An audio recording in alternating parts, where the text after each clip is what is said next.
Yeah, it's rewind time. They did it on purpose. And how many times can you say, oops? How many times can you repeatedly, systematically make the same mistake as an experienced litigator and say, it's not bad faith? Okay. Your Honor, I'm just asking that the rules be enforced. Because if they're not really rules. They're just aspirational. You're right. It's fact. Do we have the ability yet to identify, other than whatever was in the wiretaps, any other co-conspirator statements that y'all on the defense maintain are late identified? Your Honor, we maintain that all statements beside the 3 statements provided. And I understand that, and y'all told me that before, but I don't know not the 3 that were identified before, not anything from the wiretaps. Are there others? And if so, what are they?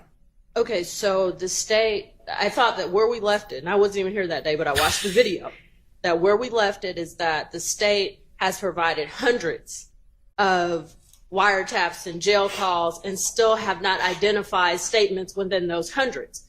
So for us on our side to go through the hundreds, guess the statements that the state is going to may use, and then give them that list would take a significantly long time, when what the state could do, because I'm sure they have their case lined up by now,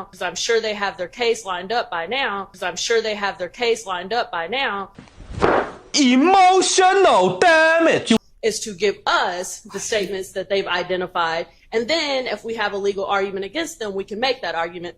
And just for the record, Judge Glanville not only told them to provide all of the statements back in December of 2022, but after that, he told them to not only identify statements, but any evidence that they've identified, transcripts, any of the case, videos, that if they know that something is inadmissible, they need to go ahead and redact it, tell us, hey, I'm going to introduce this. I've already redacted things that I know as an experienced litigator.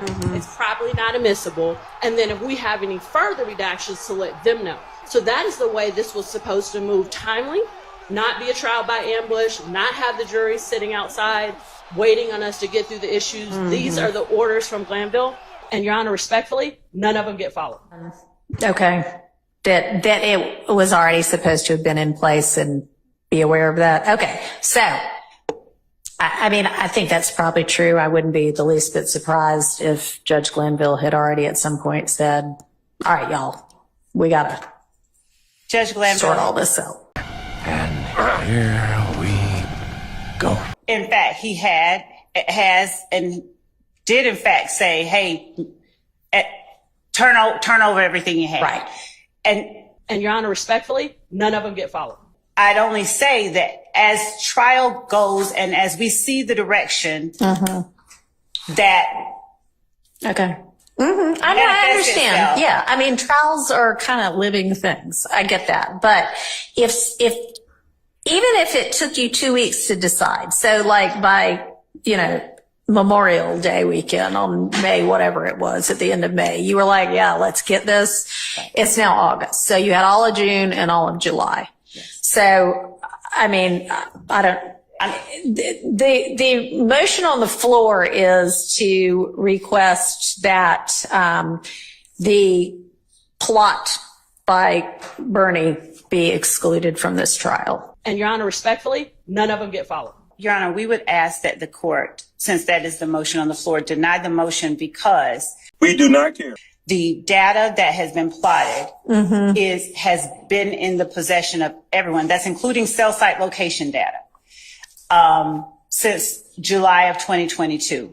The counsel for the defendant is correct that Judge Glanville said, turn over everything that you have. And you have a continuing discovery obligation. Right.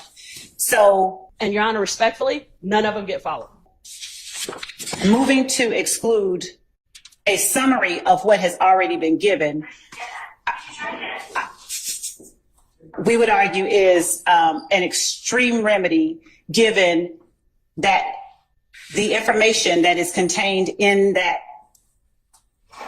plot that was given to them has been in their possession since July of 2022. All right, but you at no point after you knew you couldn't get it in through Gracie said, all right, we may be trying to get this in through Bernie. Did not. No, Okay. we never did that. And I want to be clear that it had to do with the line of questions that were put upon Agent Racy. Okay, so I mean, sure, it only came up that this was a possibility after Gracie testified. We only decided to do that after that. We were Right. intended to be done with that. But it's still been 2 months since that time. Yes. And so why is an appropriate sanction not at this point saying you cannot use that information through, period. You can't use that information. I can't let Bernie testify to that. And Your Honor, respectfully, none of them get followed. Because for two reasons. The remedy of exclusion, as the court is aware, is one that is extreme, and generally it would be appropriate when there has been some kind of harm and there has been some kind of bad faith. I'm not saying that that's the only time the court makes the decisions. Our argument would be that it should only be employed if there's something prejudice. I understand. So how is it not bad faith? And I don't mean this personally, but how is it not bad faith when you've been ordered by a court, probably orally and in writing, that you need to produce things as they come into being and as you know about them, and then you don't do that? Bad faith would be holding it back for some kind of advantage, tactical advantage. And if we're saying we don't have to put that up until the last 5 witnesses, and we are at witness 80 in a list of 175, giving them the records or the plots now, literally when we have people, when we Okay, so that sounds more like an argument that they aren't really prejudiced because they still have plenty of time to handle it, right? It's actually for both, because what I was saying is, to say it's bad faith would mean that we held it back for, I mean, that's still not the only definition of bad faith, but we did not hold it back for any, we did not intentionally keep it from them. Okay. It's So how is it that it came out on Monday or occurred to y'all over the weekend and you produced it on Monday? Is it because because y'all finally got together and said, all right, y'all, what else is there that we ought to be giving them? Why 2 months later? so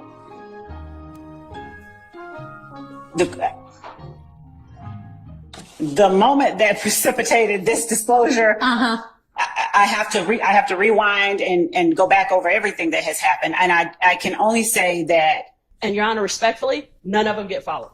it may have been that the court, it may have been that as we were looking at 30 witnesses out and looking at Bernie, we realized, oh, Bernie. Okay. So it basically was just the court saying, it's time to get organized and it's time to share the details about what your intended trial evidence is going to be, that finally made y'all get organized enough to realize, oh shoot, there are some things we have not shared yet. Fair? It is the court's order that got us to do that. Okay. All right. So that is probably not bad faith. That is it being swamped because there's a lot of evidence. But I am exercising patience despite the suggestion that I not do that. And I hear that you probably think enough patience has already been exercised. There is a long time before this witness is going to be called for this purpose. It is more difficult to prep for evidence as the trial is ongoing than it would have been before. It's more difficult to do it with 2 fewer months' time than it would have been with 2 extra months' time. This needs to be the last of it. I mean, it's sort of like when somebody comes before me on a probation violation and it's the first time I'm seeing them. I don't know what they thought about getting away with anything before that. But once I talk to them, I expect them to abide by it. I expect you to abide by it. So between now and noon on Friday, you better make sure you have got all your ducks in a row and you have shared those ducks and ducklings with the defense. Yes. Okay. I'm about ready to move on from this, but yes, ma'am. Okay, Your Honor, I'll be brief. Speak into your mic. Just, I'll try to be brief. all right. Your Honor, in all candor to the court, I believe that the state is arguing as if it's a first argument to you. Stop the cap. Stop the cap right now. Stop the cap. Because they know you haven't been here for 19 months.